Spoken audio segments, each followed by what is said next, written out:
Hi, everyone. Thank you for joining me today in our look at Google Slides.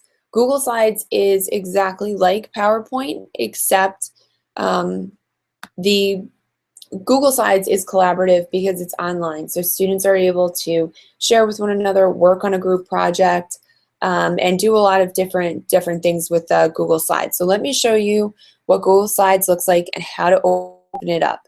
First thing you would do is go into your Drive. So again, if you're not sure how to get there, you start at in your mail. You can start in your mail. Go over here to your Apps menu and select Drive. That will open up this tab, and then you simply go to New and scroll down to Google Slides. As you can see, when it first opens up, you get the ability to choose a theme. These are pretty basic. You have some themes here that students might like to use. You can also import a theme. So if a student had a theme that they wanted to use from another presentation, or if they wanted to upload something, they could drag the file in here and get that started with a different background. But for right now, I am just going to stick to a, let's see, let's do this one. So you get an opportunity to see what this looks like. Okay, so this is obviously our title slide, just like in PowerPoint. The first thing I would suggest doing is titling your presentation.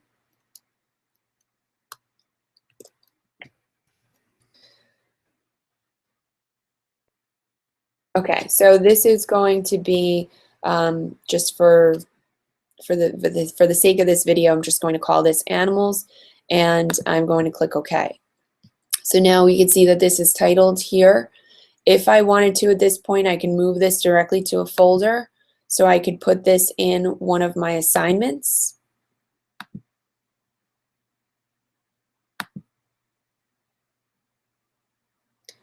Okay, so now it's already organized. So the first thing I did was I created a title. Second thing I did was add it to a folder. And again, with those starred, what I showed you in Google Drive when we were going over that in another episode, if you star this, you can easily search for things that are starred as well. If this is, an important project or something that you're currently working on, I'd suggest using the star for things that you're currently working on, kind of as a go-to favorite. So then after that, you just click to add your title.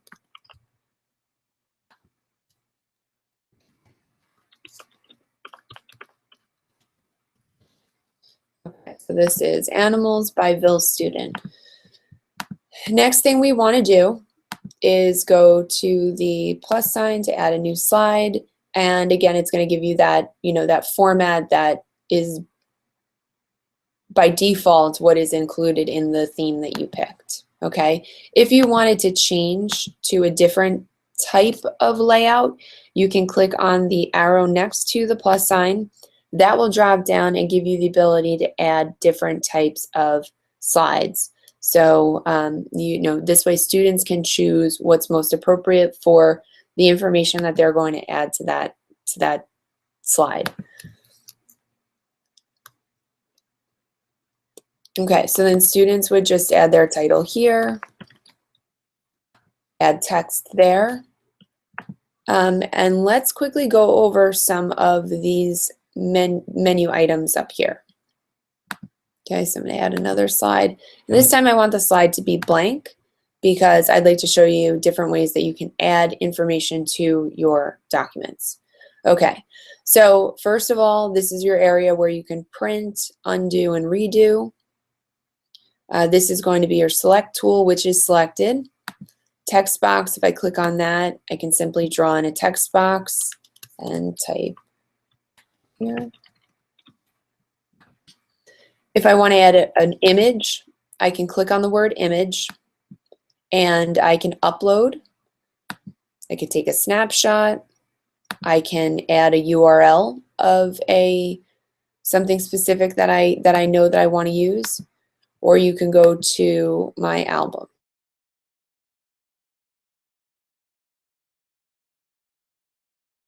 And again, We're going to go into image. We can also look for something that I have in Google Drive or something that I've used recently.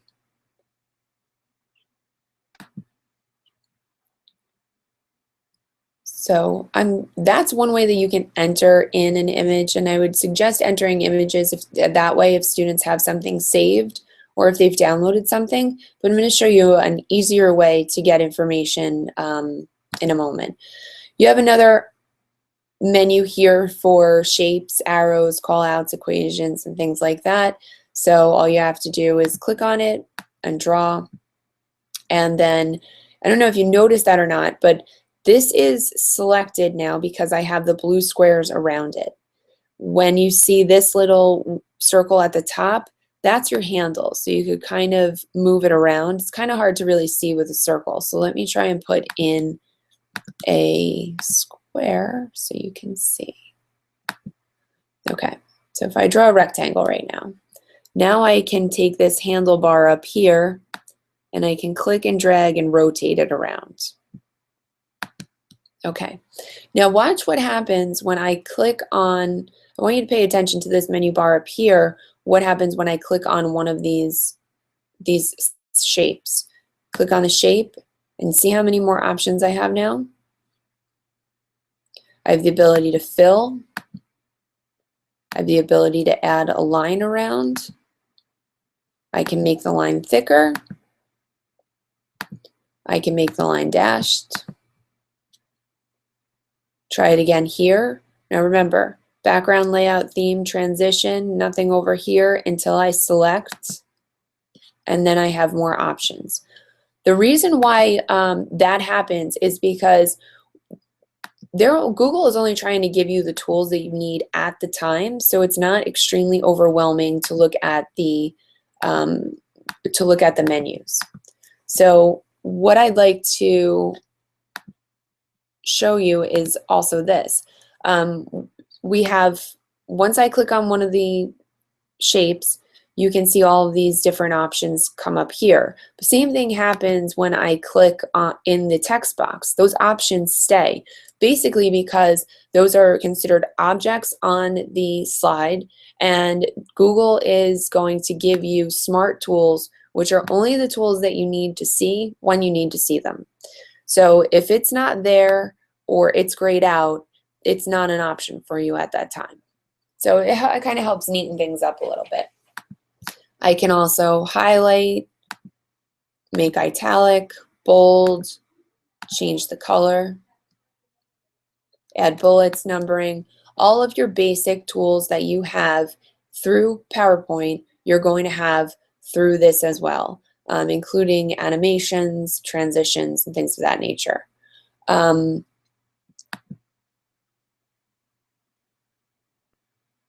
Let's get another slide out here. Okay. Now, one of the really, really great things about this, all of our Google apps for education, is the ability to enter comments. So I will go over the comments in a moment, but first I want to show you this. Under Tools, you have a research bar, which is super, super important for students, especially when they're researching, because they're able to take their topic and research side by side without having to open up another tab and flip back and forth between tabs as they search Google. So I could either search Google for animal habitats here, and then I can start looking through or look for images, or I can stay right within my document or right within my presentation, I'm sorry, and I can search animal habitats here. Okay, and here are our web results. So I can go right from here and start to, I can preview what this might look like. That seems pretty interesting to me. I think I might be able to get some good information there, so I am probably going to go there. So let me go down to this slide. I want to make this title and text, and I want to call this animal habitats. And now I want to go to this nature.org. I'll click on this, and now it opens up a new tab. So now, as I'm looking through, I'm going to search for habitats of fish, insects, birds, whatever. I can research all of this, and then let's go here, grassland animals. Okay, so now I'm going to go back and I'm going to talk about grassland animals.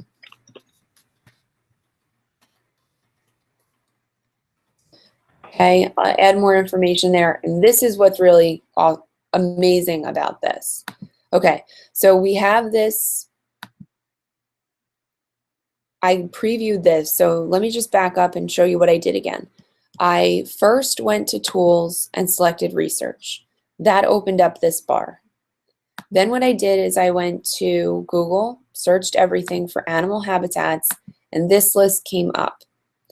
Then I selected this one. I thought it might look interesting, but I wanted to be sure that it looks like a site that I want to visit. So I previewed it.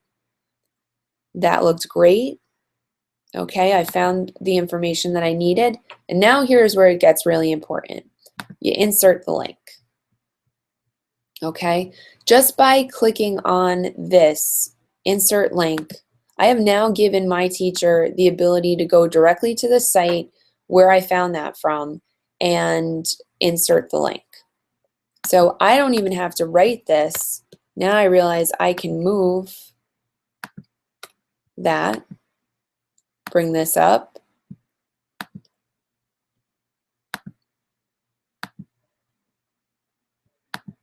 and now I can insert a text box underneath it, and I can talk about the grassland, and I can start to maybe list them. Going to go to More, choose my numbers.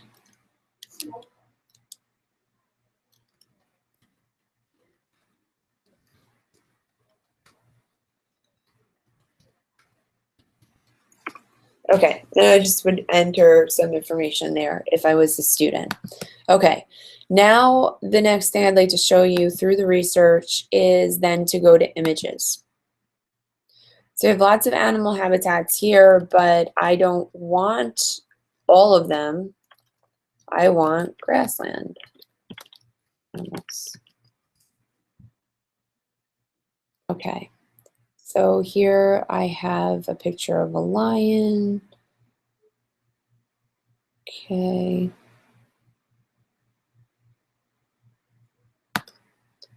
I'll take in whatever pictures I find, as long as they correspond to the information that I have in the text. Now, what I love about this is that as the teacher, you get to see exactly where students are getting their information, because we see this as hyperlinked and we can see that this is exactly where the student found the information that they're sharing on this slide. In addition, anything that they're pulling in over here as a picture is also going to show a URL where the student got that information from. So this gives us the ability to research right within the one app. It simplifies everything and scales it down so that everything's right at the student's fingertips. And most importantly, it's giving students the understanding of citing work and giving credit to the individuals who originally published the work.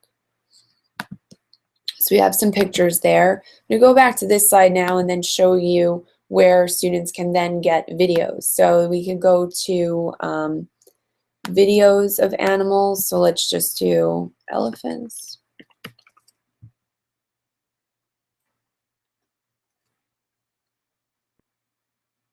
Okay, there were no specific Okay, maybe I don't have that one turned on. Let me figure that out. I'll get back to you on that one. But here we go. We have scholarly articles where students can look up scholarly articles and work, and then also insert it and say that they've used it as a source. Just by clicking on that, it is in MLA citation format. And again, I'm going to say this pretty much on each of the episodes where I talk about the research tool in Google. I would rather see students take the time to focus on their writing, focus on the content, focus on making sure that they have reliable research rather than memorizing the exact way that they should MLA, the site through using MLA or APA or Chicago format.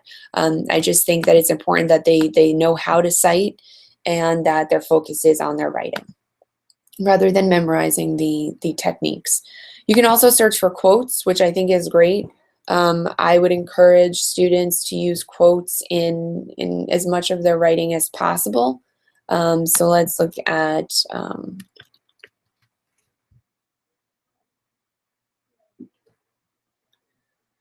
okay, so we're going to put in this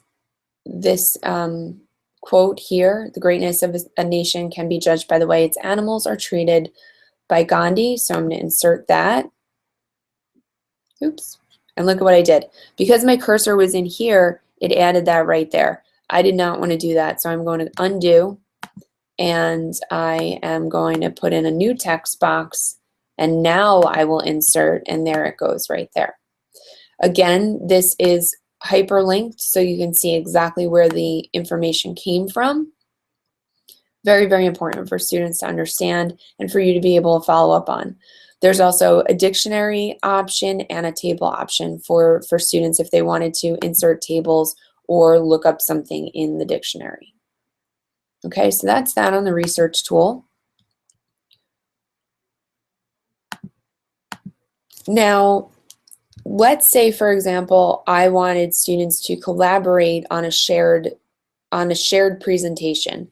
Maybe I have a second grade class that are going to research animals, and this is each one of them is going to have a different animal that they're going to do. We can set that up, and then we can go to share, and you can just start typing in students' names. This could be shared with every single one of your students.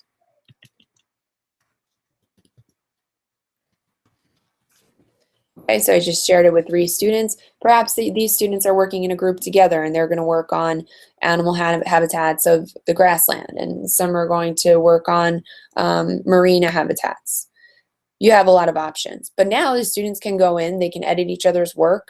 They're working on this simultaneously. They can be home, they could be in school, they could be anywhere that they have internet access, and they're able to collaborate and communicate with one another through this medium. I'd also like to show you how we can add comments. So I click on comments to open up the thread. I select comment, and now just because I was highlighted here, my cursor was here, and then I went to comments to insert the comment. This is what I'm commenting on. And I'm simply going to write to the student,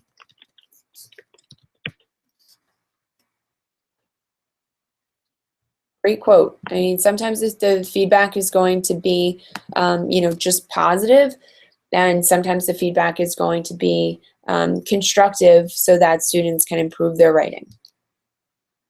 Okay, notice again that when I hover over the quote, this is going to be highlighted to let the teacher and the student know which comment this corresponded to.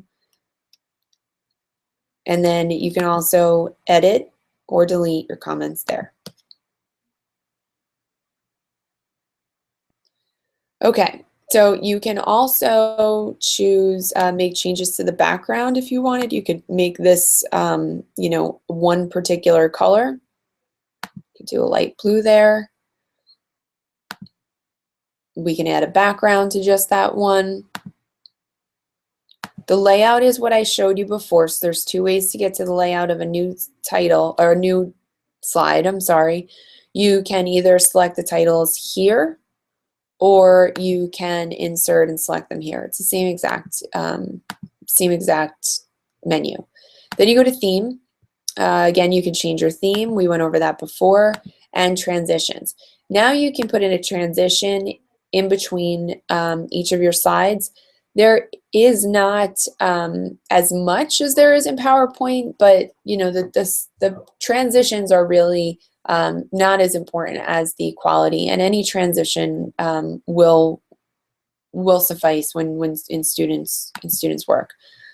So I'm going to close that. So we would want to have all of these highlighted. So I'm going to Control. I'm going to click on that first one, Shift, click on the last one, and then I'm going to go to Transition, and I'll choose a slide from right. And I will make that medium and apply to all slides. Okay, and now I can play. And it's going to show me a preview of what that would look like for each of my slides as they go through. Okay, I think that looks pretty good. Okay, so let's go over the menu bars before we wrap up. File, all the same options as you have in Docs as well as Sheets.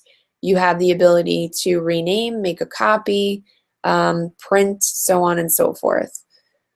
Edit, you have the undo, redo, cut, copy, paste, very similar. Here in the view is where you have present mode. So you can present from here. You can also present from right here, but we can also add in animations if we wanted to. So if I click on this picture of the elephants and I want to add an animation, I can have it fade in on click or after previous, with previous, whatever you choose. I'm going to keep that on that. We'll add another animation here. And another animation here. So all I'm doing is just clicking on each of the pictures, adding the animation, and then choosing to animate those pictures. So here we go.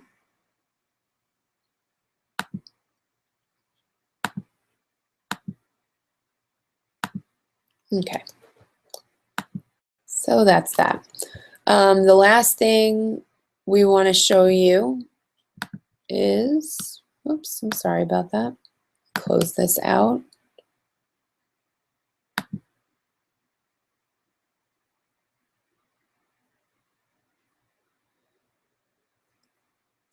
Okay, so that is, I think we pretty much covered everything here. We'll go into more advanced topics specifically about certain types of presentations later on, but I just wanted you to get comfortable with some of the basics and really just show you how powerful the research tools can be.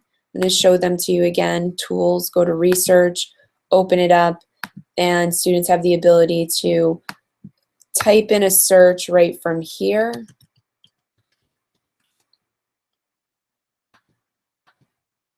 And get information on everything, get images, videos, scholarly articles, and quotes, and also access the dictionary. So this is really a one-stop shop for students to help them organize their thoughts, organize the research process, make sure that their sources are reliable and legitimate, and also cite their sources as well. Thank you so much for joining me for this episode. I know I was a bit tongue-tied. I just moved over the weekend, so kind of a little bit out of sorts, but thank you so much for joining me. I appreciate you logging in. I hope you were able to learn a thing or two, and I promise as I go, I will get better with this. So thank you very much, and enjoy the rest of your day.